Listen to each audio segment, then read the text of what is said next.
አብዛኛው ሰው ህይወቱን እየተቆጣጠረ ሊመስለው ይችላል። ነገር ግን እውነታውን ስንመለከተው ግራ ገብቷቸዋል ማለት ይቻላል። ፈረስ ላይ ወጥታችሁ እየጋለባችሁ ወዴት እየሄዳችሁ ነው ስትባሉ ፈረሱ ወደሚወስደኝ እንደማለት ነው። ፈረሱ የት እንደሚወስዳችሁ እናንተ አታውቁም። እናንተም እየመራችሁት አይደለም። ነገር ግን እሱ በወሰደኝ ቦታ እሄዳለሁ ብላችሁ የተቀመጣችሁ ሰዎች ናቸው።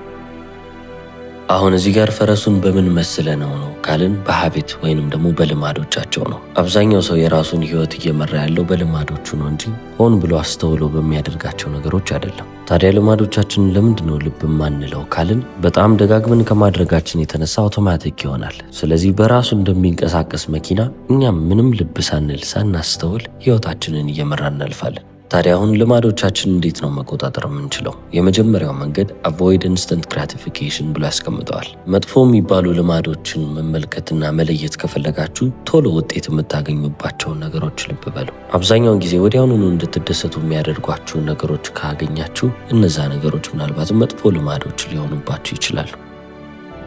አሁን ባድ ሃቢትስ የሚባሉት ወይንም ደግሞ መጥፎ ልማዶች የሚባሉት ወዲያውኑ ሊያስደስቷችሁ የሚችሉ ከትንሽ ወይንም ከረጅም ጊዜ በኋላ ግን ቅጣቱን ወይንም ደግሞ አጸፋውን የምታገኙባቸው ልማዶች ይሆናሉ።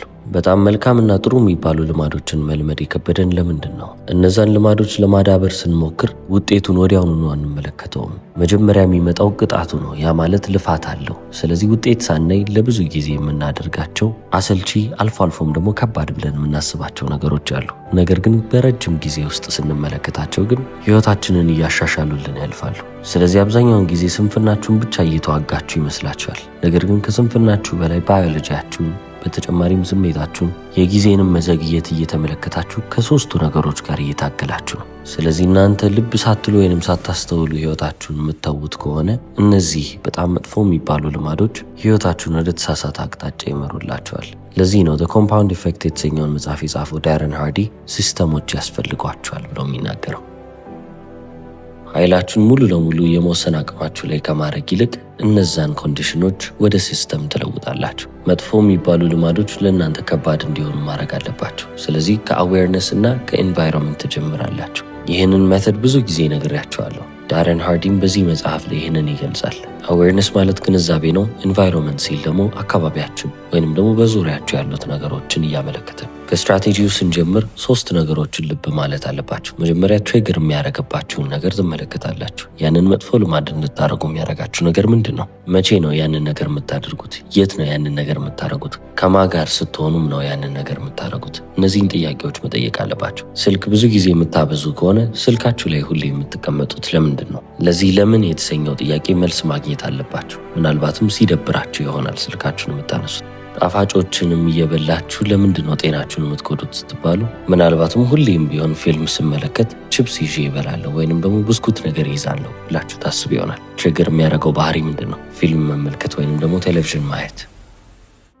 ወደ ሁለተኛው ሀሳብ ስናልፍ ኤንቫይሮንመንታችሁን ልታጸዱ ወይንም ደግሞ ክሊን ልታረጉ ይገባል። ይህ ማለት ምን ማለት ነው? የማያስፈልጋችሁ ነገር እዛ ቦታ ላይ ሊቀመጥ አይገባም። ወፍራም ናችሁ፣ ጣፋጮችን መቀነስ አለባችሁ ተብሎ ተነግሯቸዋል። ታዲያ ኪችን ውስጥ ስትገቡ ቸኮሌት፣ በተጨማሪም ስጋ፣ እነዚህ ክብደት የሚያስጨምሯችሁን ነገሮች እየተመለከታችሁ ከሆነ ወደዛ የመጠጋት እድላችሁ ከፍ ያለ ነው። የማይጠቅሙንን ልማዶች ምን ማድረግ አለብን ተባብለናል? ከባድ ማድረግ አለብን። ስለዚህ ስጋ ቤታችሁ ውስጥ ካለ ያንን ስጋ ዞር ልታደርጉ ከቤታችሁ ማውጣታችሁ ለሌላ ሰው ልትሰጡት ይገባል። ምናልባትም ሰላጣ፣ ጤናማ የሆኑ አትክልቶች፣ ፍራፍሬዎችን ቤታችሁ ውስጥ ብታስቀምጡ የበለጠ ጤናማ የሆነ ምግብን የመመገብ እድላችሁ ከፍ እያለ ይመጣል። ምክንያቱም አካባቢያችሁ ላይ እነዚህ የሚያሰናክሏችሁ ነገሮች የሉምና።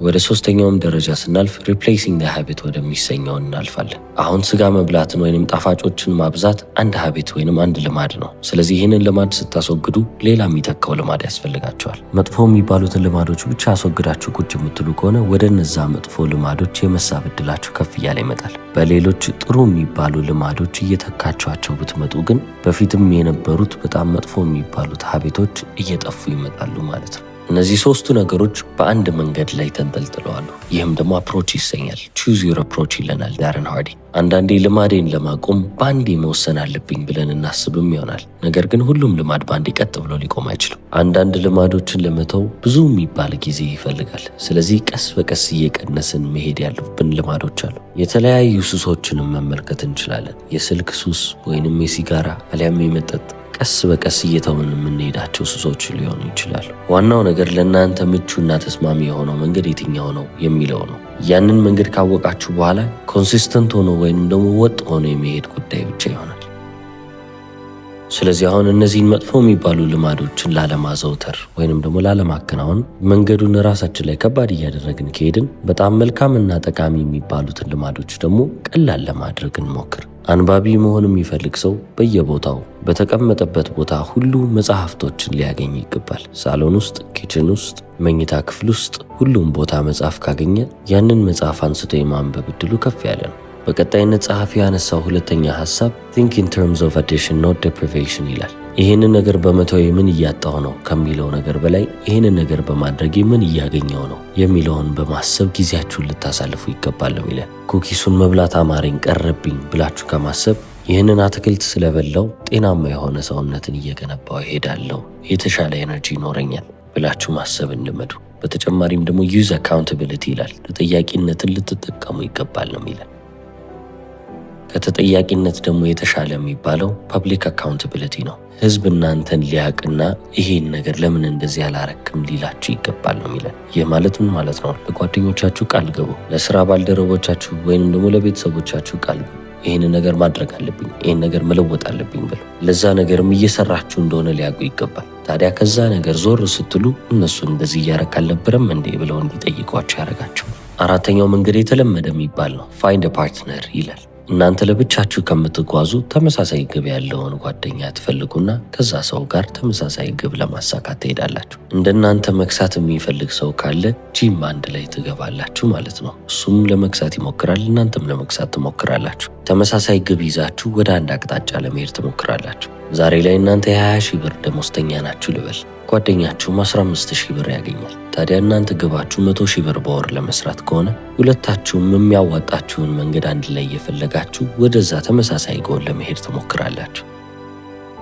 በጋራ ያንን ጥረት እያወጣችሁ ስትሄዱ ሞመንተምን እየፈጠራችሁ ትመጣላችሁ። ሞመንተም ማለት አንዴ ነገሮች እንዲንቀሳቀሱላችሁ የሚያስፈልጋችሁን ኤነርጂ እንደማግኘት ማለት ነው። ያ ሞመንተም ደግሞ እናንተን እንዳትቆሙ ያደርጋችኋል። እርስ በእርስም ደግሞ እየተደጋገፋችሁ ታልፋላችሁ። አንዱ ተስፋ ሊቆርጥ ከሆነ አንደኛው መቶ ሰፖርት ያደርጋል፣ ያኛውም ደግሞ ልክ እንደዛው። አምስተኛ መንገድ ብሎ የሚያስቀምጠው ዩዝ ፍሬንድሊ ኮምፒቲሽን ብሎ የሚጠራውን ነገር ነው። ጤናማ የሆነ ፉክክርን ከጓደኞቻችሁ ጋር ጀምሩ። አንዱ ሌላኛውን ሰው እየገፋ እንዲያሻሽለው እንዲለውጠው ማለት ነው። ልማዶቻችሁን እንዳለ ወደ ጨዋታ ነው የምትለውጡት። ፕሮግረሳችሁንም ወይንም ሂደታችሁንም ስትገመገሙ ደግሞ አንድ ላይ ይሁን። ስለዚህ አንዱን ለመብለጥ እየሞከራችሁ በሄዳችሁ ቁጥር ሁለታችሁም የተሻለ ደረጃ ላይ ትደርሳላችሁ፣ እየተገፋፋችሁ ነውና። ከዚህ በተጨማሪ በስድስተኛ ደረጃ ላይ ሴሌብሬት ፕሮግረስ ይላል። እድገታችሁን ልታከብሩት ይገባል፣ ወይንም ደግሞ ልትደሰቱበት ይገባል።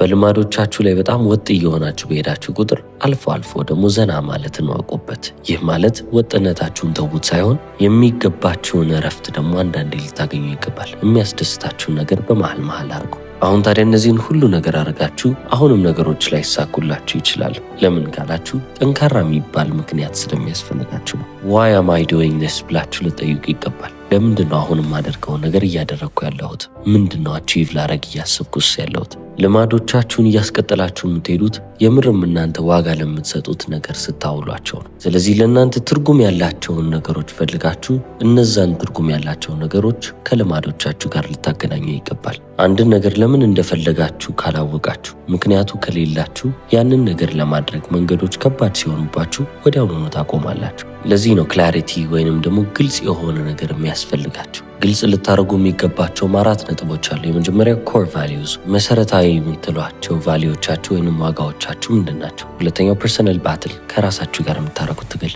ሶስተኛው ግቦቻችሁ። አራተኛና ዋነኛው ነገር ደግሞ አይደንቲቲ ወይንም ደግሞ ማንነታችሁ። ለዚህ ነው ምንም አይነት ነገርን ከመጀመራችሁ በፊት ከኮር ቫሊዩስ የምትጀምሩት። መሰረታዊ የምትሏቸው እናንተ ዋጋ የምትሰጧቸው ነገሮች ምንድን ናቸው? በግልጽ ይህንን ጥያቄ ጠይቃችሁ መልሱን የማታውቁ ከሆነ የምትመርጧቸው ነገሮች ከእናንተ ማንነት ጋር እየተጋጩ የሚሄዱባችሁ ነገሮች ይሆናሉ። ለጤናዬ ዋጋ ሰጣለሁ፣ ትልቅ የሚባል ቦታ ሰጣለሁ ብላችሁ ሌሊቱን ሙሉ ስልካችሁ ላይ ስክሮል እያደረጋችሁ የምተኙ ከሆነ ተግባሮቻችሁ የምርም እናንተ የምትሉትን ነገሮች እየደገፉ እንዳልሆኑና ከእናንተ ጋር እየተጋጩ እንደሆነ ልብ ትላላችሁ። ነፃነቴን እወዳለሁ ብላችሁ የምታስቡ ሰዎች ሆናችሁ ገንዘብ ባገኛችሁ ቁጥር እጃችሁ ላይ የማይቀመጥ ከሆነና ባገኛችሁት ቦታ የምትበትኑት ከሆነ እናንተ አሁንም ነፃነትን የምትፈልጉ አይደላችሁም ማለት ነው። ታዲያ አሁን እናንተ ዋጋ ሰጠዋለሁ ካላችሁት ነገርና ከምታደርጉት ነገር መካከል ስፔስ ወይንም ደግሞ ጋፕ እየተፈጠረ በመጣ ቁጥር ያ ክፍተት እናንተን የበለጠ እንድትጨነቁ፣ ውጥረት ውስጥ እንድትገቡ፣ እንድትዳከሙና ተነሳሽነታችሁ ሙሉ ለሙሉ እንዲጠፋ ሊያደርግባችሁ ይችላል።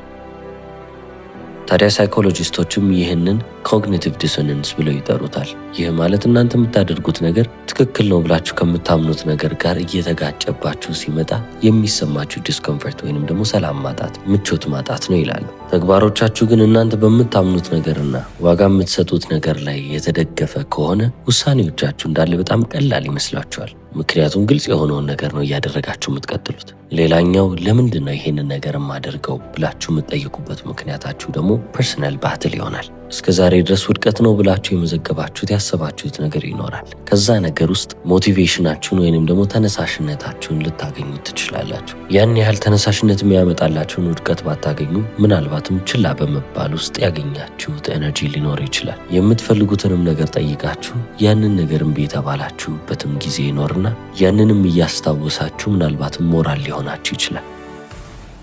አብዛኛውን ጊዜ ሰዎች ሰክሲድ የማያደርጉት ወይንም ደግሞ ስኬታማ የማይሆኑት ቀላል ህይወት ስለኖሩ ሳይሆን እነዚህ አይነት ከባድ ነገሮች ሲመጡባቸው ከነዚህ አይነት ስሜቶች ተነስተው ህይወታቸውን ለመለወጥ ስለማይሞክሩ ነው። ከነዚህ ስሜቶች ተነሳሽነታቸውን ወልደው ከማንሳት በላይ መሮጥን ይመርጣሉ። በሩጫ ደግሞ ምንም የሚገኝ ነገር የለም፣ ምክንያቱም እየሸሻችሁ ነውና። እነዚህን እናንተን ያቆሰሏችሁን ስሜቶች ወስዳችሁ ለራሳችሁ ለወደፊትም መንገዳችሁ ነዳጅ ልታደርጓቸው ትችላላችሁ። ከዚህ በተጨማሪም ደግሞ ግቦቻችሁን ልትመለከቱ ይገባል። ክላሪቲ የሚያስፈልጋችሁ አንደኛው ነጥብ ግባችሁ ላይ ነው። ስለ ግባችሁ ካሰባችሁ አይቀር ደግሞ አይደንቲቲያችሁንም ታስባላችሁ። ማንነታችሁን በጥያቄ ውስጥ እየገባ ያልፋል ማለት ነው። ስለዚህ ሁለቱም ጥያቄዎች እያመዛዘናችሁ ማለፍም ደግሞ ይጠበቅባችኋል። እዚህ ምድር ላይ በህይወት እስካላችሁ ድረስ ጎልዝ ወይንም ደግሞ ግቦች የሚባሉ ነገሮች ያስፈልጓችኋል። ወዴት እየሄድኩ ነው የሚለውን ነገር ልብ ብላችሁ መመልከት አለባችሁ ማለት ነው።